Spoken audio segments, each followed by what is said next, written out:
રાજકોટ અગ્નિકાંડના વધુ એક આરોપી કિરીટસિંહ જાડેજાને કોર્ટમાં રજૂ કરવામાં આવ્યો હતો, જ્યાં કિરીટસિંહના 14 દિવસના રિમાન્ડની માંગણી કરવામાં આવી હતી. જોકે કોર્ટે 8 દિવસના રિમાન્ડ મંજૂર કર્યા છે. તમને જણાવી દઈએ કે રાજકોટ અગ્નિકાંડમાં અત્યાર સુધીમાં કુલ 5 આરોપીઓને ઝડપી પાડવામાં આવ્યા છે.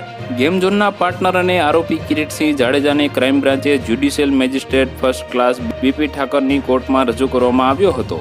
કિરીટસિંહના 14 દિવસના રિમાન્ડની માંગણી કરવામાં આવી હતી. જોકે કોર્ટે 8 દિવસના રિમાન્ડ મંજૂર કર્યા છે. બીજી તરફ ડીએનએ ટેસ્ટિંગની કામગીરી પૂર્ણ થયા બાદ અત્યાર સુધી 25 જેટલા પીડિતોના મૃતદેહ તેમના પરિવારજનોને સોંપી દેવામાં આવ્યા છે. ડીએનએ ટેસ્ટિંગની કામગીરી પૂર્ણ કરાયા બાદ આ કાર્યવાહી કરવામાં આવી હતી.